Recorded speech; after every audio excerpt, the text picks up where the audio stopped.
Olá pessoas! Estamos começando os nossos primeiros vídeos do ano e nesse primeiro vídeo eu resolvi refazer um dos meus primeiros vídeos do canal, acho que o meu segundo vídeo, se eu não me engano, que é sobre ferramentas essenciais na encadernação. O que você realmente precisa comprar para começar.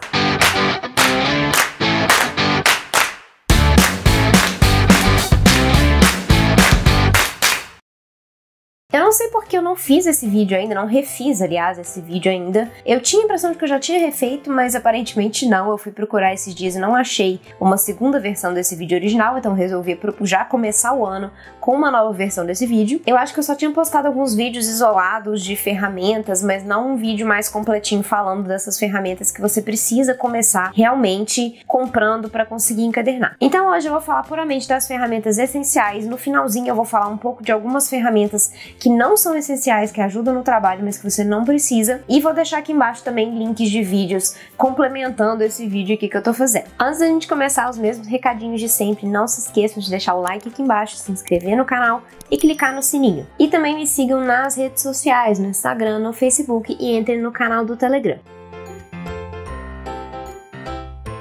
Vou começar aqui falando de uma das ferramentas mais importantes na encadernação, que é a agulha. Existem basicamente 3 tipos de agulha diferentes que você pode comprar, que é a agulha reta, a agulha normal, que a maior parte das pessoas usa, a agulha curva e a agulha em J. Vocês vão ver que o mais comum de usar na encadernação realmente é a agulha curva, porque ela facilita muito alguns movimentos que são naturais na encadernação, que é passar embaixo de um bloquinho, entre um bloquinho e outro, você sempre passa fazendo esse movimento curvo.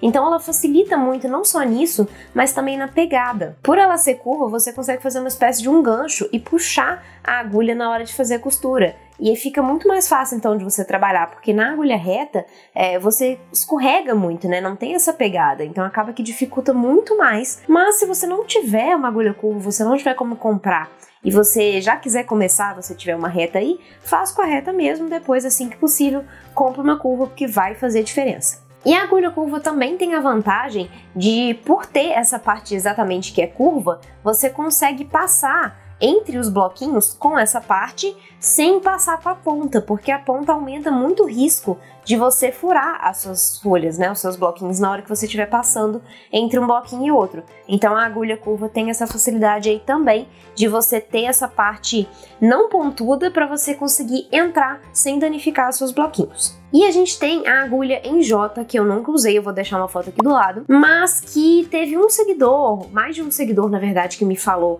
no Instagram, se eu não me engano, que não gosta dessa agulha, que essa agulha é muito ruim para fazer, ela não tem a mesma pegada da agulha curva, ela já tem um pouco mais de cantos retos, né, então ela não tem tanto essa vantagem aí de não furar o bloquinho, então eu nunca testei, mas já me falaram que não é bom. Mas fica aí uma dica caso você queira testar, se você acha alguém que fala que funciona bem, né, às vezes você quer, né, você acha para comprar e você tá a fim de testar, fica à vontade, depois conta aqui pra gente embaixo o que vocês acharam. A agulha curva tem uma coisa que é importante a gente saber, que é sobre o número dela, qual que é o tamanho para vocês comprarem a melhor agulha possível. São 3 tamanhos mais comuns de usar, que é o 3, o 2,5 e o 2, que a gente inclusive costuma achar em kitzinhos já prontos, fechados, que vocês podem comprar. Eu comprava muito desses kits no início, eu comecei comprando porque eu achei mais fácil e também para testar, né, qual que era o tamanho que eu gostava de trabalhar mais, que funcionaria melhor para mim. Mas aí eu descobri que eu acabava usando uma das agulhas só, as outras 2 ficavam paradas, ou então quando eu usava uma agulha, aí ela quebrava, eu tinha que mudar a agulha para um tamanho diferente daquele que eu estava acostumada, então acaba que o kit, para mim, hoje em dia não funciona tão bem, mas se você está começando, pode ser uma opção para você testar o tamanho, para você ver o que você prefere para trabalhar. Eu indico atualmente usar pelo menos o tamanho 2,5, preferencialmente o 3, que é o que eu gosto mais de trabalhar. Ele é um pouquinho maior, ele tem uma pegada melhor, em relação ao tamanho da minha mão, pelo menos, é um bom tamanho, não fica tão difícil de trabalhar. E o furo, onde você tem que atravessar a linha, não é tão pequeno, porque quanto menor a agulha, menor esse furo também. Então você tem muita dificuldade de passar, principalmente em linhas enceradas, que são linhas naturalmente um pouco mais grossas. Então eu não gosto de trabalhar com as muito pequenas por conta disso também. Mas você ter uma ou 2 pequenas pode te quebrar um galho quando você estiver, por exemplo, terminando um caderno, a sua linha estiver acabando, mas você não quiser emendar a linha só para finalizar, uma agulha pequena pode te ajudar a conseguir fazer a curva ali para entrar dentro do bloquinho, que a agulha grande talvez não conseguiria. Eu já passei por isso algumas vezes, de ter que trocar a agulha para não ter que aumentar a linha logo no finalzinho, entendeu? Então pode ser bom aí ter uma ou duas menorzinhas só para esse tipo de situação que você precise de uma agulha com uma curvatura um pouco menor para você conseguir fazer essas voltinhas aí quando a linha estiver acabando. Esse tamanho da agulha, 3, 2,5 e 2, é referente ao comprimento da circunferência, tá? Se você pegar a sua agulha e abrir ela, transformando ela numa agulha reta, essa medida de comprimento vai ser a medida que equivale a esse número, né? Então, por exemplo, se você tem uma agulha número 3, significa que é uma agulha de 3 polegadas, que quando você pega essa circunferência aí, ela vai ter 3 polegadas de comprimento, certo?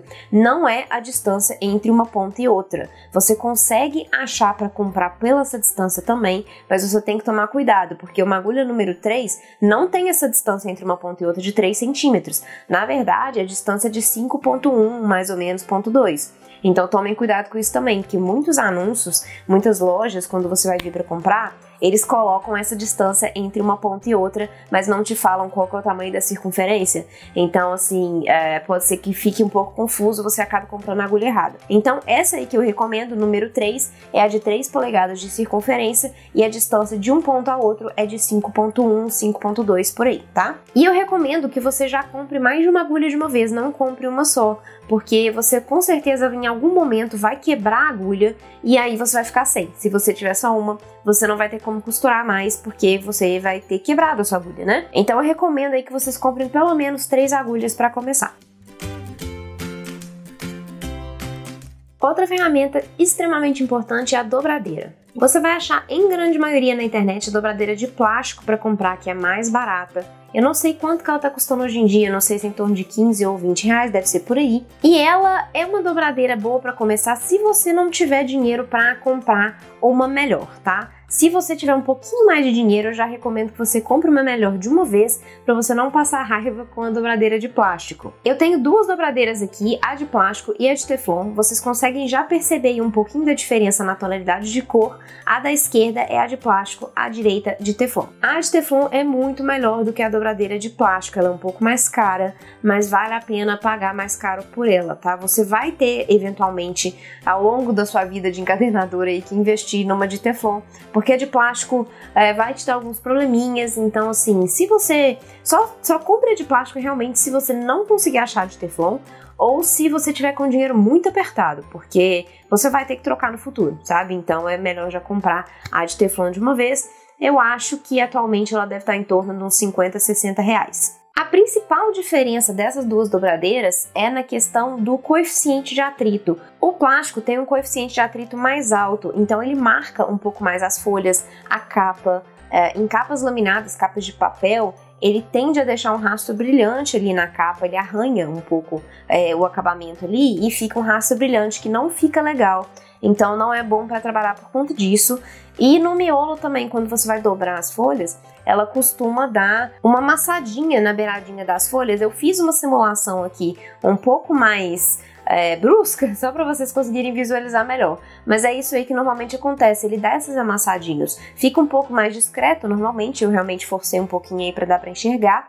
Mas a dobradeira de teflon não tem esse problema, porque o coeficiente de atrito dela é menor, então ela marca menos, tanto na capa quanto no miolo. Então é muito melhor para trabalhar em questão de acabamento. A dobradeira de plástico, ela é menos maleável, ela é bem mais dura, você não consegue dobrar ela com facilidade. A de teflon você já consegue dobrar um pouco mais, e isso tem muita relação também com o coeficiente de atrito, né? O que é duro tem essa tendência de arranhar mais, porque ele não faz essas dobras aí, ele não te permite trabalhar direito, tá? Então realmente entre a de plástico e a de teflon é melhor ficar com a de teflon realmente, que tem um coeficiente mais baixo. Você ainda tem dois outros tipos de dobradeira que são muito comuns, que é a dobradeira de madeira ou de bambu e a dobradeira de osso. A dobradeira de madeira de bambu, ela tem um coeficiente de atrito um pouco mais alto também, então ela também não é muito boa para trabalhar com papel, mas dizem que ela é muito boa para trabalhar com couros e revestimentos mais grossos, que você precisa de um pouco mais de força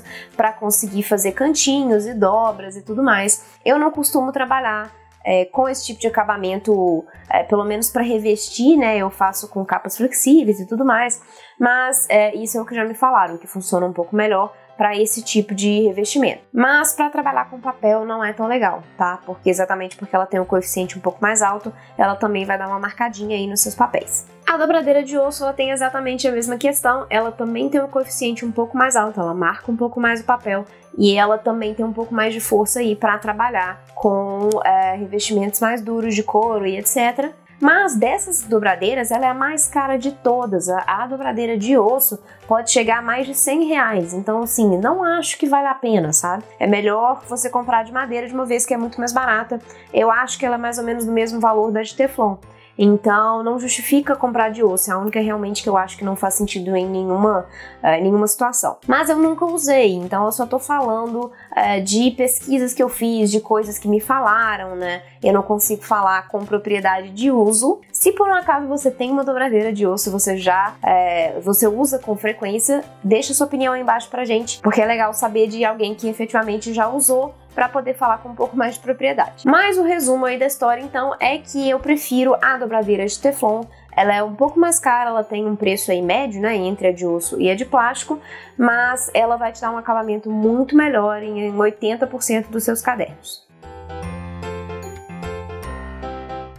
Próximo a gente tem um agulhão. É uma das ferramentas também mais usadas na encadernação e ela tem a função principal de fazer furo. Você vai usá-la para fazer furo na capa, no caso de costuras externas, como é o caso da Copta, da French Link, que você tem que costurar o miolo na capa, então você precisa desses furos aí na capa, né? Então é para isso que ele serve, além de fazer o furo no próprio miolo, certo? Para você poder passar aí com a sua linha e fazer a costura. A função do agulhão é essa, não vai variar. Você vai ter algumas diferenças aí na estrutura do agulhão mais grossos, mais finos. Você tem uma mudança aí na parte de trás, que é onde você pega. Eu tenho esse modelo mais arredondadinho, que é o que eu gosto mais, eu acho que ele dá uma pegada melhor. Mas eu também tenho esse outro modelo em formato de coração, que é da loja da Nadia, uma das fornecedoras aqui. Eu vou deixar todos os links que eu vou falar aqui ao longo do vídeo, eu tô deixando aqui embaixo. E a vantagem que eu vejo desse agulhão da Nadia é que ele é mais fino. Então, em alguns casos, quando a folha, por exemplo, é muito fina e esse agulhão mais grosso, ele pode arrombar mais a folha, ele pode fazer um furo maior, acabando estragando o acabamento, aí esse da Nadia é melhor porque ele é mais fininho, ele faz um furinho um pouco mais discreto. Então, tem essa vantagem aí, você pode escolher o que você prefere. Esse agulhão um pouco mais convencional, que é mais grosso, ou esse que é um pouquinho mais fino, que em algumas situações de folha mais fina vai fazer mais sentido. Outra ferramenta que eu considero essencial, que eu uso bastante aqui, é o formal. Ele é uma ferramenta originalmente de entalhe de madeira, feita para artesanato em madeira mesmo, e existem os formões que são profissionais e os de artesanato. Esse aqui que eu uso é o de artesanato, que ele é mais barato, ele vem num kit com 6 ou 10 unidades, dependendo da marca que você escolher. Esse kit, na época que eu comprei, estava R$11, hoje em dia não é isso mais, acho que é em torno de 20, mas ainda é um kit que vale a pena. Você acaba comprando o kit para usar um formão só, porque você usa esse da lâmina reta. Existe um outro que é um pouquinho próximo também, que é ele é um pouquinho arredondado a pontinha, que você pode usar também se você estragar esse outro, mas é basicamente esses dois que você pode usar, né? Os outros não tem muito mais função para isso da encadernação que a gente usa. Mas eu uso então basicamente para fazer o furo na capa e depois vir com o elástico para poder prender, no caso aqui, o elástico chato. Existem outras formas de prender elástico também, que é usando furador e ilhosa, eu vou falar sobre isso mais pra frente no vídeo, mas essa é uma ferramenta mais barata e mais acessível para a grande parte das pessoas, então por isso que ela está entrando aqui como ferramenta essencial no lugar de furadores, de ilhosa e tudo mais, porque realmente ela fica mais barata a curto prazo e então é bom para a grande parte das pessoas para começar o investimento aí na encadernação, para não precisar gastar dinheiro demais, mas eu vou voltar nisso no final do vídeo quando eu falar das ferramentas não essenciais.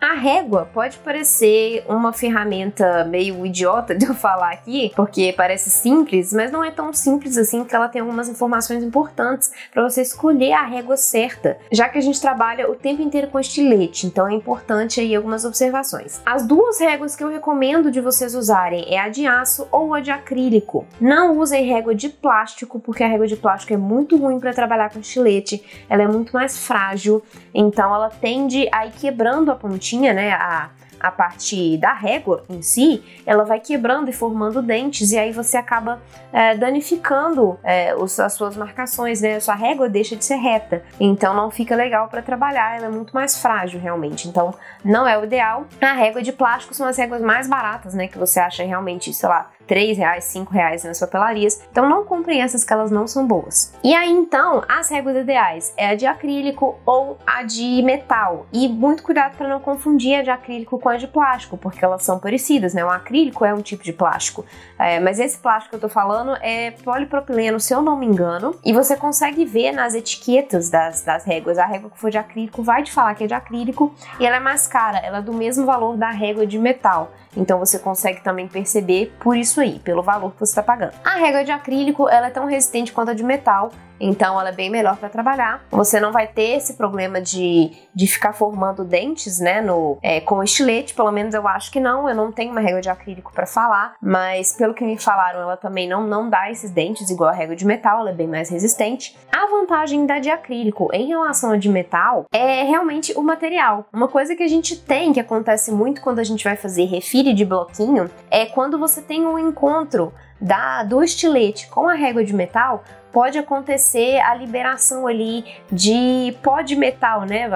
Acaba que esse atrito aí libera um pouquinho do pó, que acaba manchando um pouquinho a lateral do seu bloquinho. Se você já tentou fazer refile dessa forma, você já deve ter passado por isso em algum momento, sem saber por que estava sujando o seu bloquinho. E é por conta disso, é metal contra metal. Eu não sei por que em algumas ocasiões dá e em outras não. Eu já tive muito, às vezes eu tenho muito isso de dar direto e tem vezes que não dá hora nenhuma. Eu não sei direito, eu não consegui descobrir se é lâmina suja, lâmina limpa, lâmina nova, lâmina velha. Eu já fiz alguns testes, mas eu ainda não consegui descobrir a regra disso aí, porque que algumas vezes acontece e em outras não, então não sei dizer. Se alguém aí por acaso souber, algum químico, alguém que tem um pouco mais de conhecimento disso aí, souber por que acontece em algumas ocasiões e outras não, manda pra gente aí embaixo. Mas já me falaram que a régua de acrílico não dá esse problema, exatamente porque ela é plástico, né? Você não tem esse atrito metal com metal que libera o pozinho aí que suja. Então você tem essa opção aí, se você não quiser arriscar, já compra a de acrílico, porque aí você não vai ter esse problema. Mas então a régua, ela pode parecer que é uma coisa boba de eu estar falando aqui, mas não é tão boba assim, tá vendo? Você tem algumas informações importantes para saber na hora de escolher a régua que você vai usar para fazer o refilho de seus cadernos.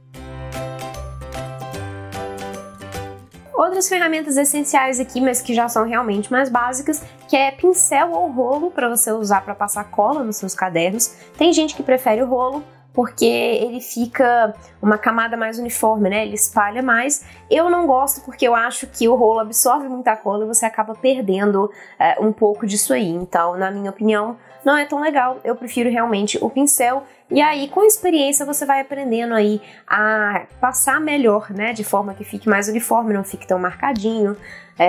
E o pincel, eu acho que ele é mais barato, eu não tenho certeza também. Mas assim, e tem mais opções de tamanho, né? Isso realmente tem, que alguns cantinhos pode ser que você precise melhor aí de um pincel mais fininho, né? Mas no geral, para você começar, você pode começar com um pincel de tamanho médio, não precisa ser nem muito grosso, nem muito fino, que ele já vai resolver 100% dos seus projetos, tá? Não precisa comprar mais de um pincel, não. Só se por um acaso você tiver aí e você quiser fazer algum cantinho ou outro com um pincel mais fino. Se não, você pode simplesmente usar o cantinho do pincel, que funciona perfeitamente também. E outra coisa também que é super básica é o estilete e a tesoura, que são as coisas que a gente usa, e o estilete principalmente para fazer o refile das folhas, e a tesoura para cortar alguma coisa ou outra, um acabamento aí que também influencia, mas aí não tem muito mistério, né? Não tem muitas características que vocês precisam saber. O importante aí é só que você compre um estilete que seja daqueles um pouco maiores, mais grossinhos, aqueles muito fininhos de escolares, né? Não, nem sei se usa isso na escola, mas aqueles bem fininhos, vagabundinhos, que eles não são bons, tá? O ideal são aqueles mais grossinhos, que eles vão te dar uma resistência melhor aí para poder cortar os seus bloquinhos sem problema. Outra coisa que é muito importante você saber escolher é a sua base de corte. Acho que quase todas elas são mais ou menos do mesmo material, que é um plástico duro, porém maleável. Ele não é totalmente duro, ele tem uma certa absorção ali, ele é meio emborrachado, então ele absorve ali um pouco o impacto, você consegue passar o estilete tranquilamente por cima dele, ele não vai atravessar de um lado para o outro. Ele vai cortar essa superfície, mas não corta com tanta facilidade, você demora muito para estragar a sua base de corte. Então, o ideal é isso aí, porque ela faz essa superfície que te permite cortar em cima sem danificar a sua mesa. Então eu acho que em questão de material, acho que todas as bases são mais ou menos iguais. Elas normalmente são dupla face e é esse plástico rígido, maleável. Não sei exatamente como é que chama, se eu descobrir o nome eu vou deixar escrito aqui embaixo. É uma superfície que vem com várias marcações, ela tem medidas, então te ajuda um pouco aí a alinhar papéis, né? Em alguns casos pode te ajudar. E uma coisa que eu não recomendo é vocês comprarem uma base muito pequena. Muita gente eu vejo comprando base A3 e A4 principalmente. Não comprem base desse tamanho, isso que vai ser muito pior para trabalhar. Primeiro porque não vai te dar superfície suficiente de trabalho mesmo, né? Você vai ficar com um espaço ali limitado, você vai ter que ficar dobrando as suas folhas. Dobrando não, né? Virando para conseguir encaixar na folha. E aí corre o risco de você começar a dobrar e começar a cortar e acabar saindo para fora da base, porque a base tem um tamanho muito limitado. Então eu não recomendo comprar nesse tamanho de A3 e A4. Eu recomendo comprar de tamanho A2, que é essa que eu tenho de 45 por 60. É o tamanho mínimo que eu acho que é bom para trabalhar, menor do que isso fica ruim. E outra questão, não só de você ter problema de encaixar o seu papel ali dentro da base, mas o fato dela ser menor, ela te dá menor área para cortar. Então você acaba sempre cortando em cima do mesmo lugar, né? Você vai variar ali um pouquinho, mas você acaba cortando com mais facilidade em cima do mesmo lugar. Isso diminui a vida útil da base, porque quanto mais você corta em cima do mesmo lugar, mais ela vai realmente atravessando ali e fazendo uma depressão, né? Cortando ali e vai chegar no ponto que ela vai começar a descascar. Então é importante também você ter uma base um pouco maior para que você consiga ir mudando a posição do corte e esparramando mais os cortes ali, não ficando em cima do mesmo lugar, e aí você prolonga a vida da base realmente. Aí você vai demorar muito para trocar, tá? Isso é uma coisa que também já me perguntaram, quanto tempo que dura a base, de qual que é a frequência que a gente tem que cortar, trocar, né? Aliás, essa base aqui, eu comprei ela já tem uns bons anos, tô tentando lembrar exatamente quanto que eu comprei, mas eu acho que ela já tem uns 5 anos de uso, se eu não me engano, e ela tá bem longe de precisar trocar, tá? Então, a ideia é que a base dure bastante, por isso que esse tamanho mínimo para você ter espaço e também não ficar cortando em cima do mesmo lugar. E outra coisa que é importante também é deixar a base distante de calor e sol, porque essas coisas costumam danificar, elas dão uma envergada, né? Como é plástico, ele danifica o plástico se ficar de frente para o sol, né? Ficar pegando muito sol, muito calor, muita luz, ela tem essa tendência de estragar. Então isso pode acontecer se você deixar assim realmente bastante, tá? No contato direto, assim, se você deixar de frente para a janela, por exemplo, com a janela o tempo inteiro aberta, não é o ideal, porque aí realmente vai estragar mais fácil e você vai ter que trocar com mais facilidade. A prensa de livro é uma ferramenta que é e não é essencial ao mesmo tempo. Você consegue tranquilamente começar nas suas encadernações sem a prensa de livro, você não vai precisar em grande parte dos seus projetos, então ela é um essencial que não é realmente essencial, porque em alguns projetos você vai sim precisar e vai ser muito difícil você fazer sem, que é o caso de encadernação brochura sem costura, por exemplo, que são encadernações que você vai passar cola na lombada, você tem que deixar as folhas bem unidas para passar cola na lombada, e não tem costura, né? É simplesmente a cola que vai manter aquilo ali tudo junto. Então você precisa de algo prendendo as folhas, ficando bem juntinhas ali. Então a prensa ajuda muito nisso aí. No caso de finalização de caderno, quando você termina, você coloca o seu caderno dentro da prensa e fecha para ele poder terminar de secar retinho, né? Deixa o mais reto possível para você ter menos problema de capa abaulada e tudo mais. Mas isso tudo você consegue fazer de outras formas. Você consegue usar peso, colocando em cima dos seus livros, por exemplo, para deixar dos seus cadernos, para eles secarem sem problema. A mesma coisa quando você precisa segurar para fazer essas brochuras e tudo mais, você pode usar binder clips, que são aqueles clipes de papel maiores, você consegue prender ali também da mesma forma. Então existem substitutos que você pode usar tranquilamente, por isso que ele é um essencial que não é essencial, você consegue facilmente substituir. E uma coisa que eu recomendo é que vocês não comprem a sua prensa de livro. Prensa de livro é caro, essas prensas que são vendidas em lojas online, em papelarias, etc. Elas são caras, não vale a pena. A minha prensa de livro eu fiz, na verdade meu pai fez, eu pedi pra ele fazer. São 2 pedaços de MDF, 2 parafusos, 2 borboletinhas, só isso, não tem nenhum mistério, é super simples de fazer. Você consegue ir em qualquer dessas casas de construção, Leroy Merlin e tudo mais, e comprar e fazer a sua própria prensa, então é super simples e fica muito mais barato do que você comprar prensa pronta. Não compre prensa pronta, não vale a pena. Então, se é uma coisa que você quer já para começar, como eu falei, um essencial que não é essencial, você consegue aí usar alguns paliativos, mas você pode fazer a sua própria, então vai baratear bastante o custo aí, acaba que fica mais fácil de ser uma ferramenta de você ter logo no princípio, já que você não precisa desembolsar muito dinheiro para fazer a sua.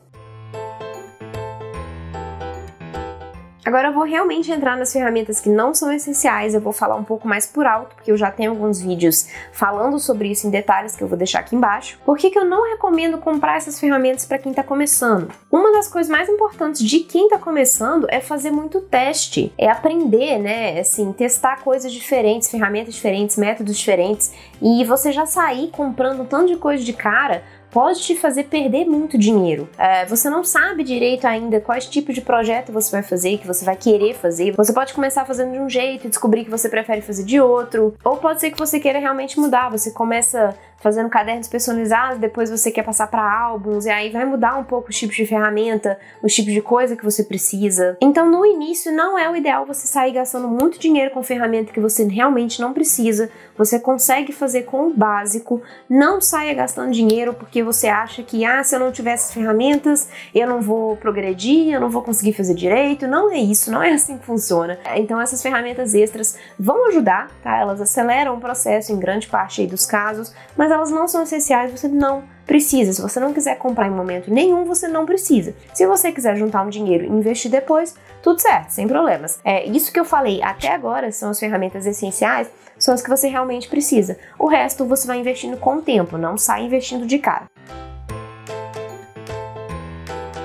Mas a primeira que eu acho interessante falar para vocês é a guilhotina. Muita gente já quer começar na encadernação já comprando uma guilhotina porque acha que precisa, que eu não vou conseguir fazer meus cadernos sem guilhotina. E isso não existe, não é verdade. Você consegue tranquilamente fazer os seus cadernos sem guilhotina, não é nem um pouco essencial. Eu comprei a minha guilhotina recentemente, ano passado na verdade. Eu ganhei de aniversário. Não sei se foi ano passado ou ano retrasado, já esqueci.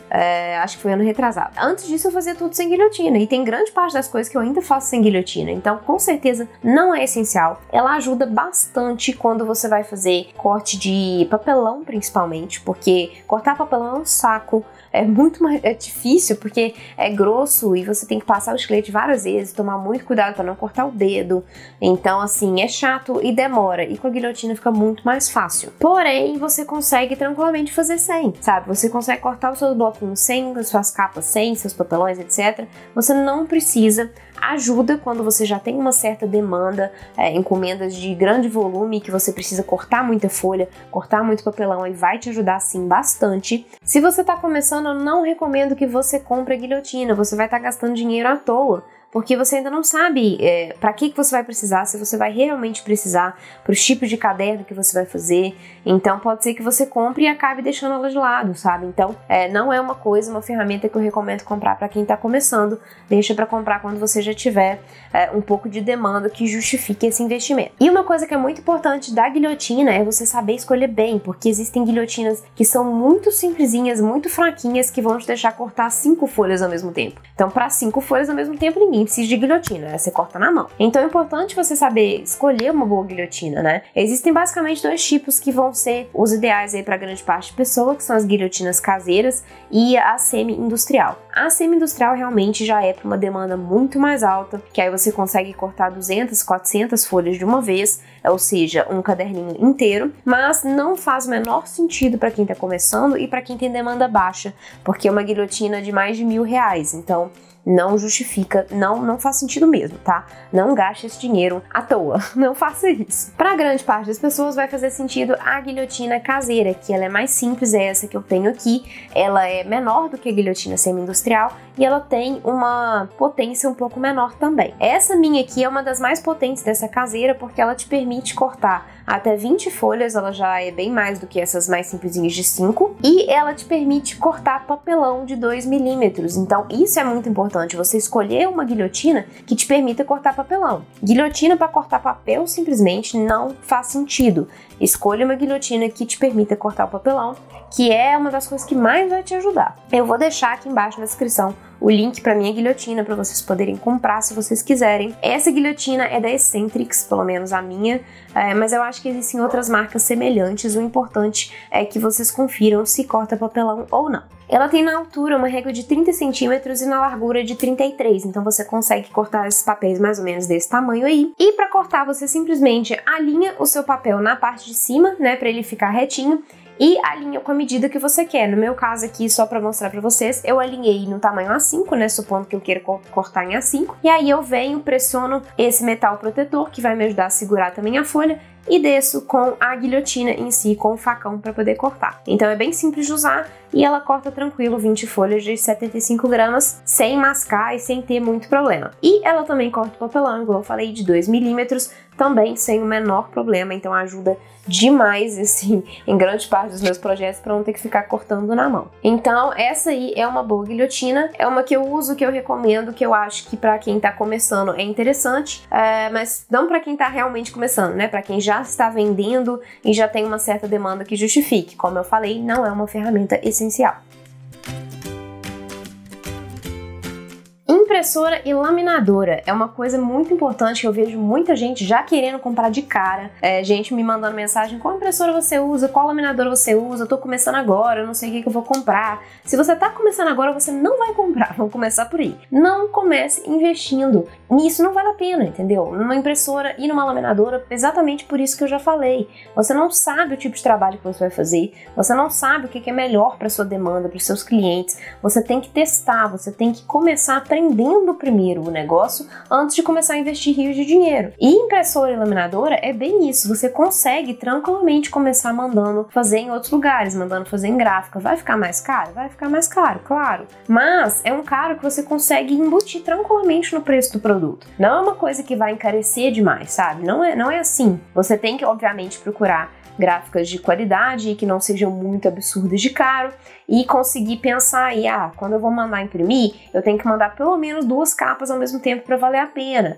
Então você faz esse tipo de cálculo, mas é totalmente possível. Eu imprimo todas as minhas capas hoje em dia na gráfica, exatamente porque eu não tenho espaço ainda para investir na impressora, na laminadora, né? Não cabe. Eu pretendo num futuro próximo, mas por enquanto não está nas minhas prioridades. Então, para grande parte das pessoas, vai ficar parecendo que eu preciso de uma impressora e de uma laminadora, porque se eu for mandar fazer fora vai ficar muito caro, vai ficar inviável. Não é bem assim que funciona. Você consegue sim começar imprimindo fora, tá? Tirem essa mentalidade da cabeça de vocês que não é bem assim. Vai ficar mais caro sim, mas dá tranquilamente, tá? Você consegue embutir realmente no preço dos produtos. E são investimentos caros para quem está começando. Uma boa impressora vai ser em torno de R$ 1.500. A laminadora, hoje em dia, eu acho até que você consegue achar umas R$ 400, né? Ou seja, vão ser quase R$ 2.000 para você começar numa coisa que não precisa. Pega esse dinheiro e investe em outras ferramentas, investe em anúncio principalmente, porque anúncio é o que vai te fazer crescer. As pessoas têm também uma mentalidade de vou crescer no orgânico, vou divulgar aqui no boca a boca.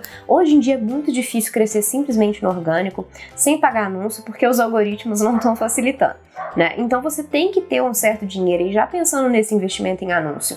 Então, em vez de gastar já de cara com uma puta de uma impressora e de uma laminadora, pega dinheiro, investe em anúncio, investe num site, vai crescendo aos poucos. Não queira investir e tirar todo o seu dinheiro de cara, porque não é assim que os negócios funcionam. Você não precisa, pelo menos na encadernação, né? Você não precisa fazer um big investimento gigantesco no início para conseguir começar, porque não precisa mesmo. Você consegue fazer com coisas bem básicas dentro de casa. Furadores e aplicadores de lós também é uma coisa que as pessoas gostam de investir de cara porque acham que precisa para colocar elástico e para fazer os furos, e não precisa, é mais uma coisa extra, vai ajudar no acabamento, mas que você não precisa. Você consegue fazer tranquilamente só com o agulhão, que a gente já falou aqui, e com formão, que é uma ferramenta mais barata. E nem com formão você não precisa, você consegue fazer furos, se você quiser, só com seu estilete para passar o elástico, entendeu? Então, não precisa investir nisso de cara, ainda mais naquele alicate da Crocodile que custa uma fortuna, que não faz o menor sentido. E eu vejo muita gente comprando desse alicate porque porque vê outras pessoas usando e acha que faz sentido comprar, e não é uma coisa que precisa comprar a princípio, e na verdade nunca, se você não quiser. Eu recomendo sempre comprar um balancinho, mas eu vou falar sobre isso. Eu vou deixar isso num vídeo que eu já fiz aqui embaixo, que eu acho melhor para vocês já verem lá, não vou entrar aqui em muitos detalhes. O que importa aqui é vocês saberem que vocês não precisam de nada disso para fazer seus cadernos, tá? Isso é tudo extra, fica legal, dá um acabamento legal, mas não precisa para começar. Se você tem dinheiro sobrando e fizer muita questão, vai lá e compra. Mas dá uma olhadinha nesses vídeos primeiro, que eu vou deixar aqui embaixo, que eu acho importante para vocês conseguirem escolher melhor as ferramentas de vocês. Outra coisa também são os arredondadores de canto, que é o mesmo princípio, fica super legal, hoje em dia tá super na moda, esses cadernos de borda arredondada, fica super lindo, mas também não é nem um pouco essencial. Você consegue fazer na capa em si, você consegue fazer com estilete, você pega alguma coisa redonda que você tem ali para fazer a sua capa arredondada, e nas folhas do miolo aí você precisaria de um cortador, realmente para te permitir cortar isso aí, porque você não vai ficar cortando estilete folha a folha, mas existem cortadores muito baratos também que dá para você comprar sem precisar investir em nada muito caro. Eu também falo sobre isso no vídeo que eu vou deixar aqui embaixo, que aí acho que vai ajudar vocês a escolherem um arredondador para vocês, se vocês fizerem questão também desse tipo de acabamento, que não é essencial, também é extra. Por último, os gabaritos. Gabaritos também são super controversos, porque muita gente também já quer começar já comprando, não preciso de gabarito de encadernação. Você não precisa de gabarito de encadernação, tá? Eu encaderno tem uns 7 anos, eu acho, já perdi a conta, e eu fui ter gabarito ano passado, ou ano retrasado, não sei, que eu comprei uns gabaritos super básicos, depois a Nádia me mandou alguns, a Nádia que é fornecedora, que eu já falei aqui no princípio do vídeo, mas assim, eu quase não uso gabaritos, eu uso para casos muito específicos, para uma coisa ou outra que realmente eu acho que me ajuda, mas em 95% dos meus projetos eu não uso, nunca usei, assim, eu trabalhei anos tranquilamente sem usar gabarito, e não é uma coisa realmente que você precisa em momento nenhum, se você não quiser. Mas eu sei que para algumas pessoas ajuda, algumas pessoas que têm um pouco mais de dificuldade de visão, que não conseguem ver direitinho ali medidas de régua, algumas coisas realmente ajudam, mas não é uma coisa que você precisa comprar, tá? É só se realmente você fizer questão. Mas é aquilo que eu falei aqui no princípio das ferramentas extras.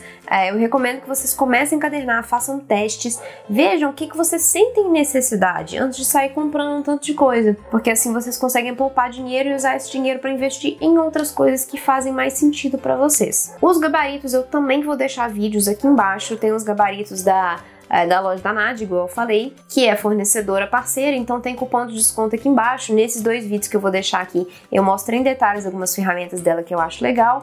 Pra quem quiser, pra quem achar que faz sentido, tem também os cupons, então, aí pra vocês usarem. E é isso por hoje, pessoas. Eu espero que vocês tenham gostado. Eu tentei fazer um vídeo mais completinho, revendo esse primeiro vídeo que eu tinha feito aqui no canal, que eu acho que vai ajudar muita gente. Se ficou alguma dúvida, deixa aqui embaixo pra mim. E se você tem alguma opinião diferente da minha, também deixa aqui embaixo. Eu sempre gosto de discutir com as pessoas o que eles acham, principalmente de coisas que eu não uso, né? Algumas coisas eu não tenho, eu só sei de opinião dos outros mesmo. Então, às vezes é legal ver a opinião das outras pessoas para outros trabalhos diferentes do que eu faço. Então, deixa a sua opinião aí embaixo pra mim também. Se vocês têm outras sugestões de conteúdo, de vídeos que eu posso gravar também, já pode deixar aí embaixo pra mim, me mandar por Instagram também, Facebook, como vocês preferirem. E por hoje é só, eu espero vocês no próximo vídeo.